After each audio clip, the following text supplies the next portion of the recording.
So yun, magandang umaga. Testing tayo ngayong umaga. Naghila-hila tayo ng kamilo pang pugita. Testing tayo. Sumubok ako kagabi. Sus, grabe, napakalabo pa na tayo. Akala ko malinaw na doon sa may spot namin sa may Kamakungan. Napakalabo. 4 na piraso lang yung huli ko, malilit pa. Ngayon subukan natin.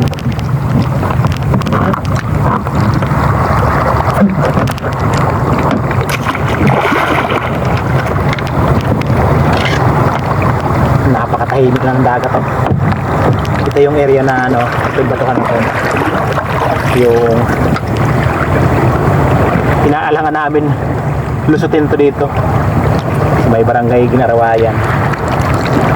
Kapag ka mahangin, sus, huwag ka na lang dumaan dito.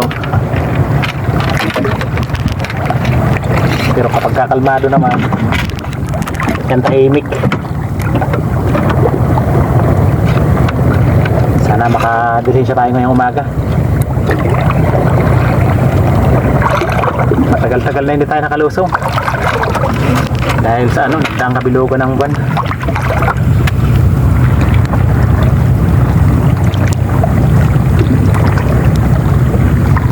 May kawan na ng tulingan. May lumutang na nakawan.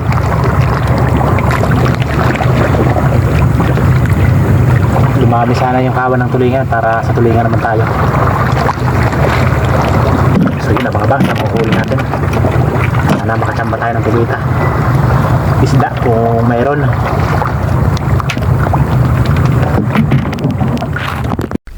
May kulabutan. Subukan natin flashlightan para hindi ko maripas. Nasa labas kasi, namamasya lang.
gumagalaw.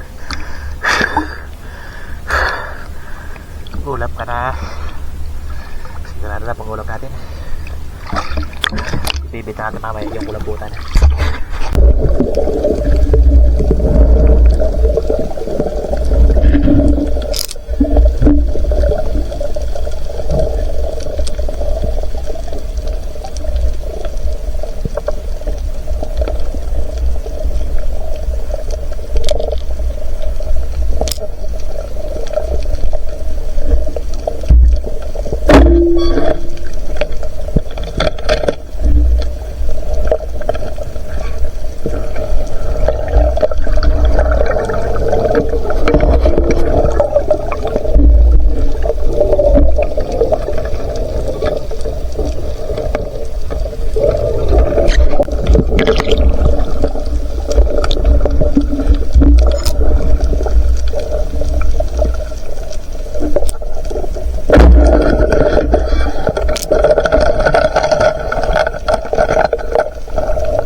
Makakapabita na tayo ito mamaya sa isda.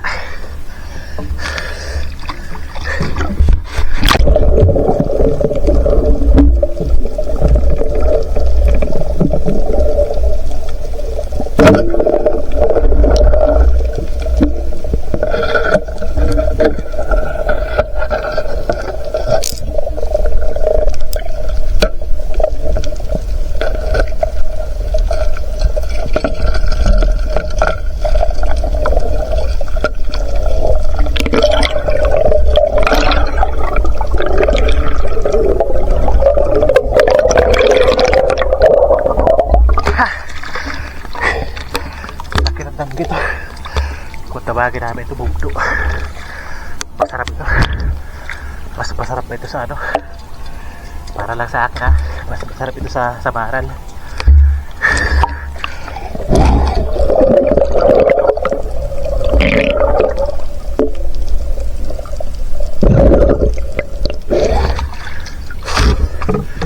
Okay.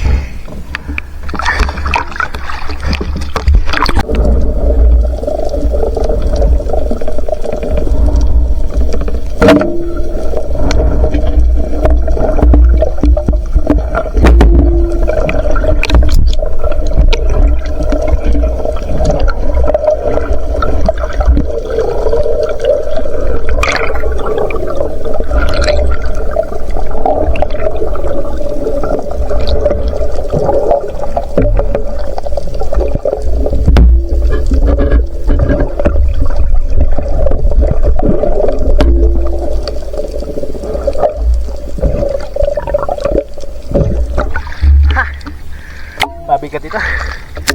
Tarok kung tawagin natin o tagutungan. Busi naman sa Bicol.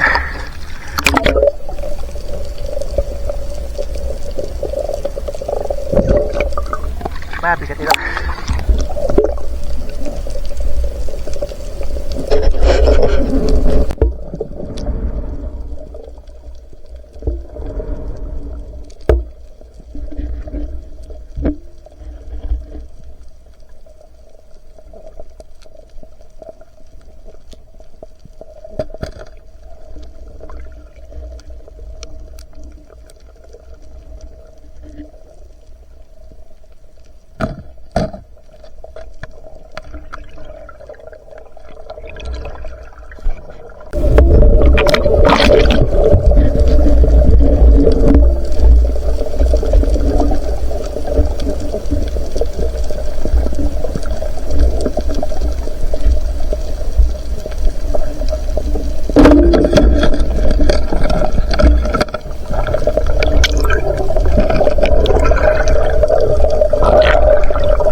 mga ganitong uri ng isda.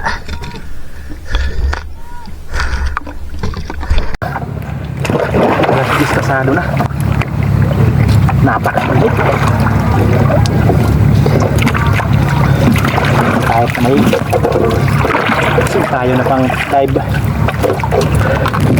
Tagos ano. Tapos ay nakakapambinta rin tayo kahit paano. Tsaga-tsaga muna tayo sa araw hanggat malabo pa yung dagat sa gilid. Tsaga muna tayo sa araw. So yun, nabuhay sa bahay tapos kiluhin natin. Grabe yung mga nasayang natin na sa maral. Ilan sa maral yung sinisid ko. Isa lang yun napana, yung pinakamaliit pa talaga. Pambihira. Baka pag malinaw na yung dagat, sa gabi na naman natin mahuhuli yun. Sa may spot natin sa Kabakungan. Pwede na, kahit paano. May panggastos na tayo. A few moments later. So yun, nandito na tayo. Ito nga pala yung huli ko kagabi oh. Bali 3 katambak ito. Yung isa kagabi inihaw ko. Hindi pa kasi ako kumain kagabi kaya inihaw ko. Ito, lulutuin na ni Mrs. Sabawan mo yan?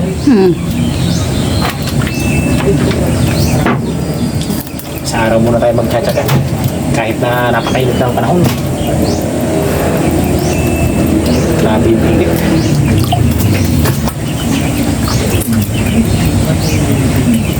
Ito parang ano to? Ewan ko kung ano to, parang parrot fish. Ngayon lang ako nakahuli nito eh. Ngayon ako nakakita ng ganitong isda.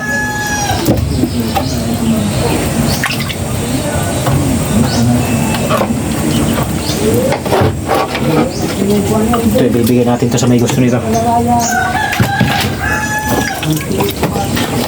Karop. Karop kung tawagin namin.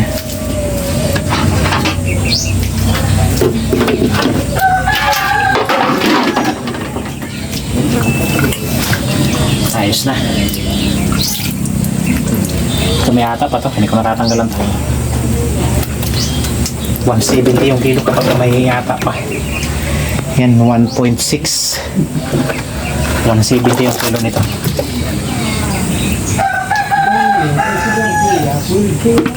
Tapos ito naman. Sayang yung mga samaran, pambihira. Yun, 2.1. Ayos na. Tapos ito, ibintuan din natin ito. Yan, pagsamahin natin. Ipos-ipos kung tawagin namin ito. Mamaw na ito. Bihira ito lumaki ng ganito palaki. Kadalasan ganito, ano lang, kalahating kilo.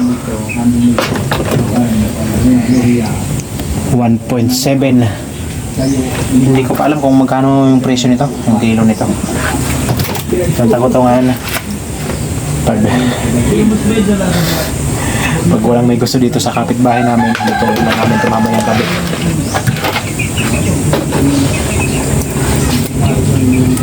Tatlong kilo. Ihawin natin itong isa. May pang sabaw naman. Ayan lang. Mall, lumpan. Isa. Daong gorrot na ha. Balik ka ro. Tagapliyaw. Ha? Tagapliyaw. Balik ka ro. So yun, magandang hapon. So bali ito na yung naging bayad sa huli natin kaninang umaga sa pamamana natin na yan, 1,060. Thank you at may panggastos na tayo. Salamat at nakapagbenta na tayo, nakapagpamana na tayo. So bali sa susunod lang yung shoutout natin kapag nakapagpamana na tayo sa gabi. Ayos na yung kabuang huli natin, kasama yung karop natin na 3 kilos. Yan, 8.4. Wala pa dito yung inihaw natin na pulang isda, hindi pa nakasama dito sa lista natin. Okay, so yun, maraming salamat sa panonood.